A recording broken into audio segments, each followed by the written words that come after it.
Now this particular system here is 40 petaflops, which is approximately the performance of the Sierra supercomputer in 2018.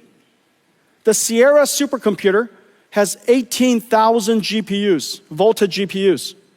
This one node here replaces that entire supercomputer. 4,000 times increase in performance in 6 years. That is extreme Moore's law. Remember, I've said before that AI, NVIDIA has been scaling computing by about 1 million times every 10 years. And we're still on that track. And you heard me say before, the modern computer is an entire data center. The data center is a unit of computing. No longer just a PC, no longer just a server. The entire data center is running one job. And the operating system would change. The revolutionary computer called Hopper came into the world about 3 years ago. And it revolutionized AI as we know it. It became probably the most popular, most well-known computer in the world. In the last several years, we've been working on a new computer to make it possible for us to do inference time scaling, or basically thinking incredibly fast. Because when you think, you're generating a lot of tokens in your head, if you will. You're generating a lot of thoughts, and you iterate in your brain before you produce the answer. So what used to be one-shot AI is now going to be thinking AI, reasoning AI, inference time scaling AI. And that's going to take a lot more computation. And so we created a new system called Grace Blackwell. Grace Blackwell does several things. It has the ability to scale up. Scale up means to turn what is a computer into a giant computer. Scale out is to take a computer and connect many of them together and let the work be done in many different computers. Scaling out is easy. Scaling up is incredibly hard. Building larger computers that is beyond the limits of semiconductor physics is insanely hard. And that's what Grace Blackwell does. It's available in CoreWeave now for several weeks. It's already being used by many CSPs. And now you're starting to see it coming up from everywhere. Everybody's starting to tweet out that Grace Blackwell is in full production. In Q3 of this year, just as I promised, every single year, we will increase the performance of our platform every single year like rhythm. And this year, in Q3, we'll upgrade to Grace Blackwell GB300. Same architecture, same physical footprint, same electrical and mechanicals, but the chips inside have been upgraded. It has upgraded with a new Blackwell chip. It's now 1.5 times more inference performance, has 1.5 times more HBM memory, and it has 2 times more networking. And so the overall system performance is higher. Well, let's take a look at what's inside Grace Blackwell. Grace Blackwell starts with this compute node. This compute node right here, this is one of the compute nodes. This is what the last generation looks like, the B200. This is what B300 looks like. Notice right here in the center, it's 100% liquid cooled now, but otherwise, externally, it's the same. You could plug it into the same systems and same chassis. And so this is the Grace Blackwell GB300 system. It's 1.5 times more inference performance. The training performance is about the same, but the inference performance is 1.5 times more. Remember, I've said before that AI, NVIDIA has been scaling computing by about 1 million times every 10 years.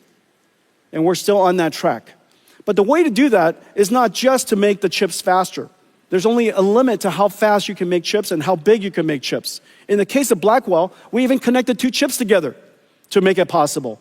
TSMC worked with us to invent a new CoWoS process called CoWoS-L that made it possible for us to create these giant chips. But still, we want chips way bigger than that. And so we had to create what is called NVLINK. This is the world's fastest switch. This NVLINK here, right here, is 7.2 terabytes per second. 9 of these go into that rack. And those 9 switches are connected by this miracle. This is quite heavy. That's because I'm quite strong. I made it I made it look so light, but this is 70 pounds. And so this is the NVLINK spine. 2 miles of cables, 5,000 cables structured, all coaxed, impedance matched, and it connects all 72 GPUs to all of the other 72 GPUs across this network called NVLINK switch. 130 terabytes per second of bandwidth across the NVLINK spine. So just put in perspective, the peak traffic of the entire internet, is 900 terabits per second. Divide that by 8. This moves more traffic than the entire internet. One NVLINK spine across this 9 of these NVLINK switches, so that every single GPU can talk to every other GPU at exactly the same time. This is the miracle of GB200. And because there's a limit to how far you can drive SerDes, this is as far as any SerDes has ever driven. From chip, this goes chip to the switch, out to the spine, to any other switch, any other chip, all electrical. And so that limit caused us to put everything in one rack. And that one rack is 120 kilowatts, which is the reason why everything has to be liquid cooled.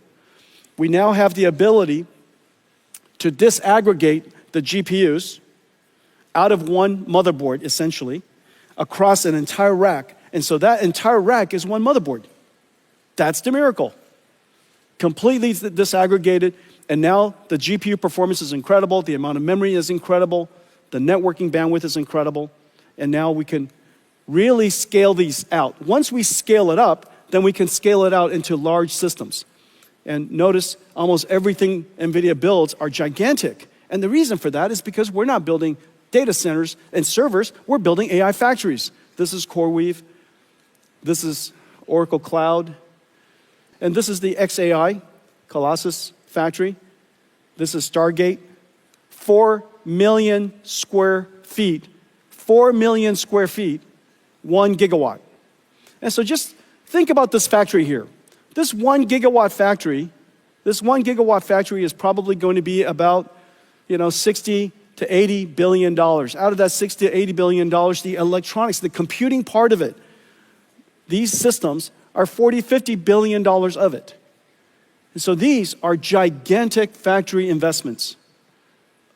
The reason why people build factories is because you know the answer. The more you buy,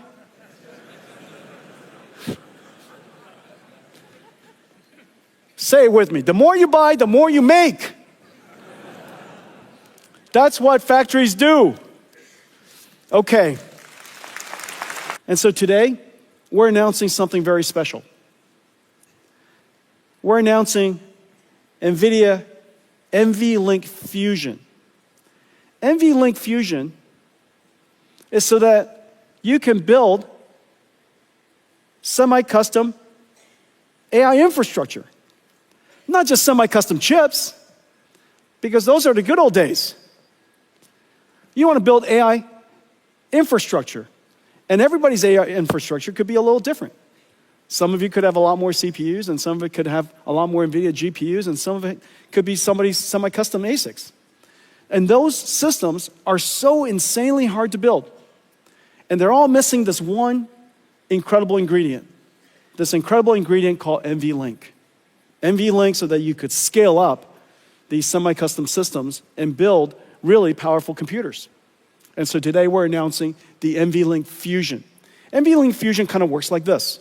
This is the NVIDIA platform, 100% NVIDIA. You got NVIDIA CPU, NVIDIA GPU, the NVLINK switches, the networking from NVIDIA called Spectrum-X or InfiniBand, NICs, network interconnects, switches, and all of the entire system, the entire infrastructure built end to end. And we now today make it possible for you to mix and match it even at the compute level. This would be what you would do using your custom ASIC. And it doesn't have to be just a transformer accelerator. It could be an accelerator of any kind that you would like to integrate into a large scale-up system. We create an NVLINK chiplet. It's basically a switch that abuts right up to your chip. There's IP that will be available to integrate into your semi-custom ASIC. You've been building your own CPU for some time, and maybe your CPU has built a very large ecosystem, and you would like to integrate NVIDIA into your ecosystem. And now we make it possible for you to do that. You could do that by building your custom CPU. We provide you with our NVLINK chip-to-chip interface into your ASIC. We connect it with NVLINK chiplets, and now it connects and directly abuts into the Blackwell chips and our next generation Rubin chips. And again, it fits right into this ecosystem.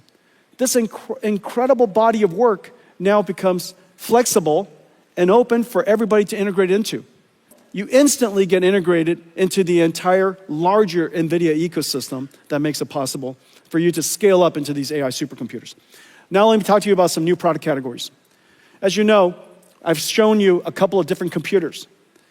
However, in order to serve the vast majority of the world, there are still some computers that are missing.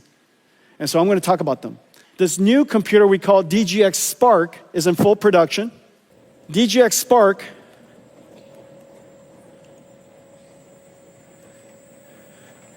will be ready, will be available shortly, probably in a few weeks.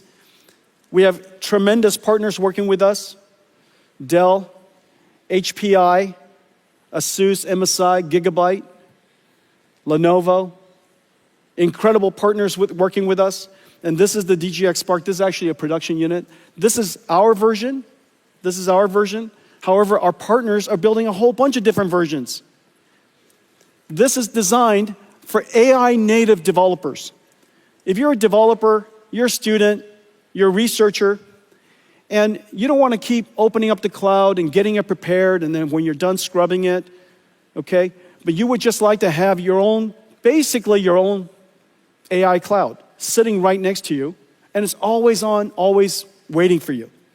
It allows you to do your prototyping, early development, and this is what's amazing. This is DGX Spark. It's 1 petaflops and 128 gigabytes. In 2016, when I delivered DGX1, this is just the bezel. I can't lift the whole computer. It's 300 pounds. This is DGX1. This is 1 petaflops and 128 gigabytes. Of course, this is 128 gigabytes of HBM memory, and this is 128 gigabytes of LPDDR5X. The performance is in fact quite similar. But what's most important is that the work that you could work on this is the same work you could do here. It's an incredible achievement over just the course of about 10 years. Okay, so this is DGX Spark for anybody who would like to have their own AI supercomputer. If that one isn't big enough for you, here's one. This is another desk side. This is also going to be available from Dell and HPI, ASUS, Gigabyte, MSI, Lenovo. Amazing workstation companies. And this is going to be your own personal DGX supercomputer. This computer is the most performance you can possibly get out of a wall socket. You could put this in your kitchen, but just barely. If you put this in your kitchen and then somebody runs the microwave, I think that's the limit. And so this is the limit. This is the limit of what you can get out of a wall outlet. And this is a DGX station. The programming model of this and the giant systems that I showed you are the same. That's the amazing thing. One architecture, and this has the ability, enough capacity and performance to run a 1 trillion parameter AI model. Remember, Llama is Llama 70B. A 1 trillion parameter model is going to run wonderfully on this machine. Okay, so that's the DGX station. But in order for us to bring AI into a new world, and this new world is enterprise IT, we have to go back to our roots, and we have to reinvent computing and bring AI into traditional enterprise computing. And so let's take a look at that.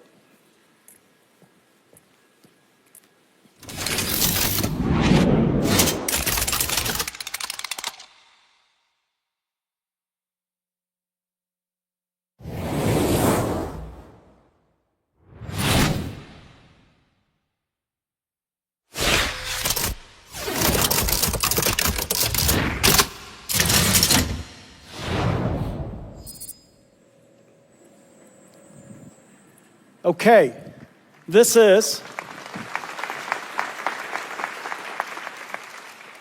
the brand new RTX Pro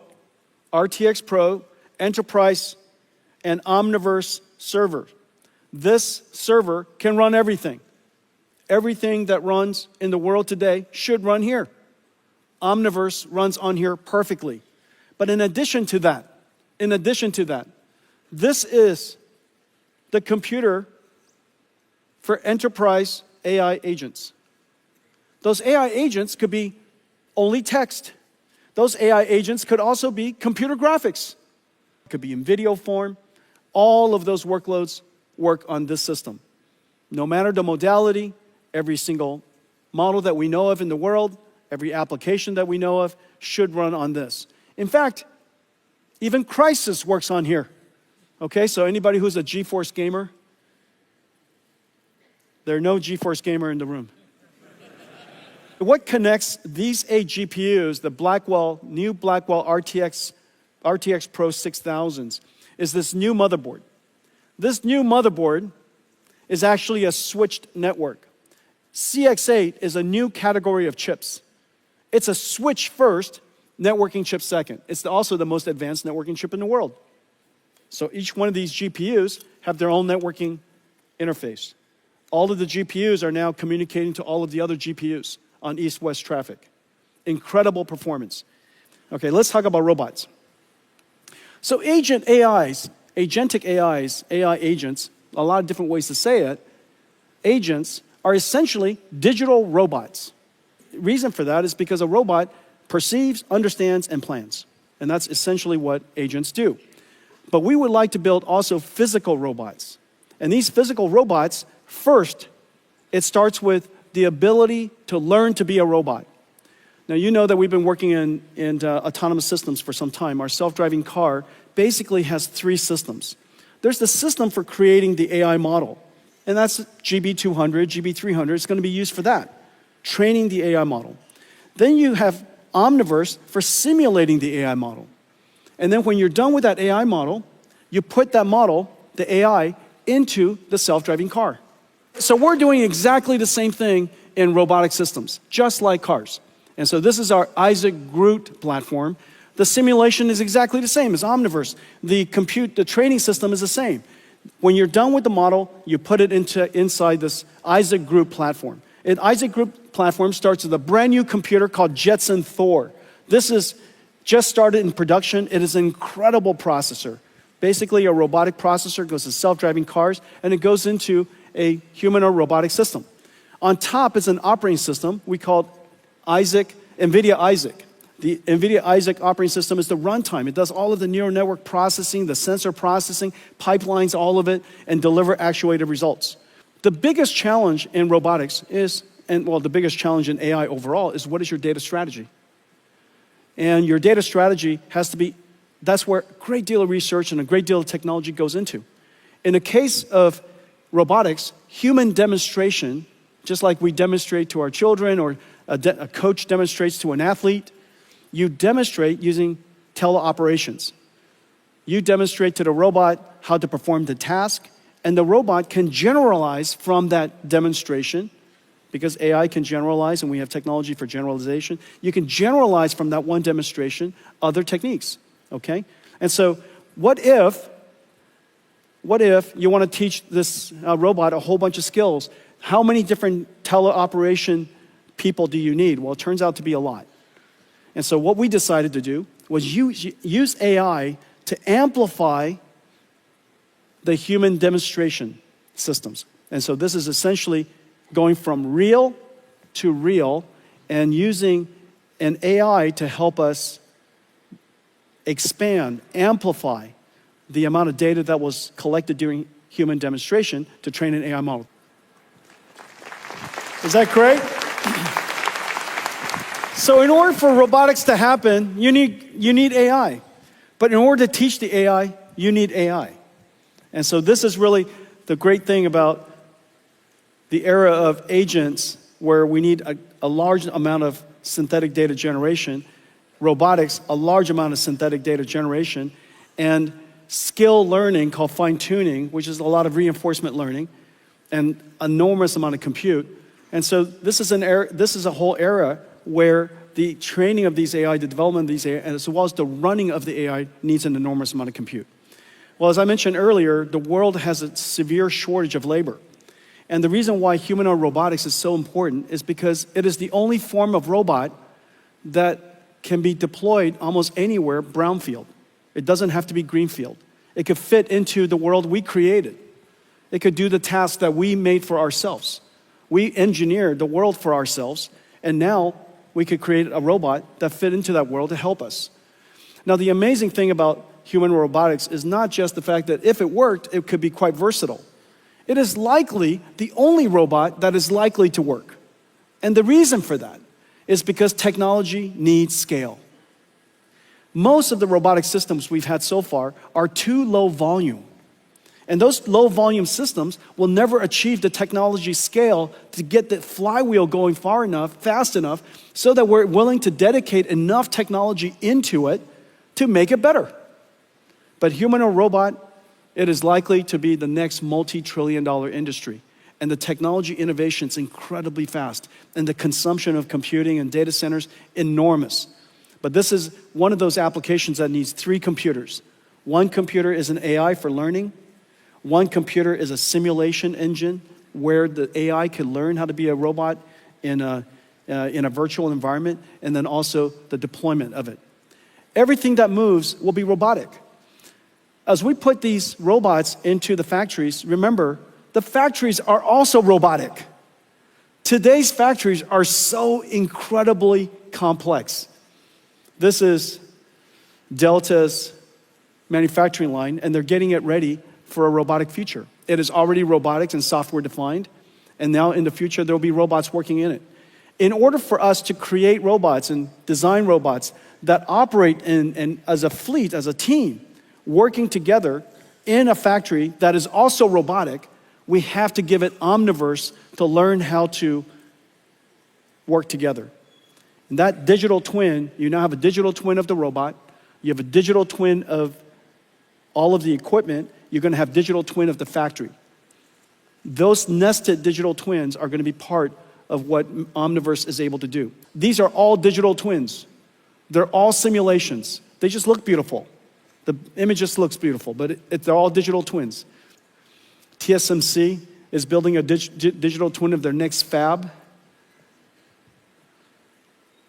As we speak, there are $5 trillion of plants being planned around the world. Over the next 3 years, $5 trillion of new plants. Because the world is reshaping, because reindustrialization moving around the world, new plants are being built everywhere. This is an enormous opportunity for us to make sure that they build it well and cost effectively and on time. And so putting everything into a digital twin is really a great first step and preparing it for a robotic future. In fact, building that $5 trillion doesn't include a new type of factory that we're building. And even our own factories, we put in a digital twin. This is the NVIDIA AI factory in a digital twin. Kaohsiung is a digital twin.